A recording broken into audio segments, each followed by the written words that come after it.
ഇരിങ്ങാലക്കുടയിൽ പരിചയം നടിച്ച് വയോധികയെ ഓട്ടോറിക്ഷയിൽ കയറ്റിയ 2 സ്ത്രീകൾ ചേർന്ന് വയോധികയുടെ സ്വർണ്ണമാല കവർന്നതായി പരാതി. മുരിയാട് പാറേക്കാട്ടുകര സ്വദേശിയായ വയോധികയുടെ 2.5 പവൻ വരുന്ന സ്വർണ്ണമാലയാണ് 2 സ്ത്രീകൾ ചേർന്ന് കവർന്നതായി ഇരിങ്ങാലക്കുട പോലീസിൽ പരാതി നൽകിയിട്ടുള്ളത്. ഏപ്രിൽ 15-ന് ഉച്ചയ്ക്ക് 1-നാണ് സംഭവം.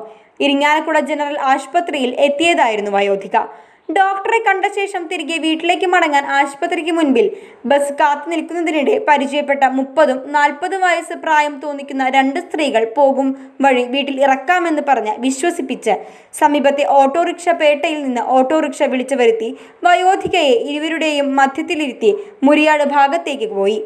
മുരിയാട് കശുവണ്ടി ഫാക്ടറി പരിസരത്ത് എത്തിയപ്പോൾ ഓട്ടോറിക്ഷയിൽ ഇന്ധനം കുറവാണെന്ന് ഡ്രൈവർ പറഞ്ഞതോടെ ഇവർ മറ്റൊരു ഓട്ടോറിക്ഷയിൽ കയറി പാറേക്കാട്ടുകരയിലേക്ക് പോയി. ഇവിടെ വെച്ച് ഓട്ടോറിക്ഷയിൽ നിന്ന് ഇറങ്ങിയ ശേഷമാണ് മാല നഷ്ടപ്പെട്ടതായി വയോധിക കണ്ടത്.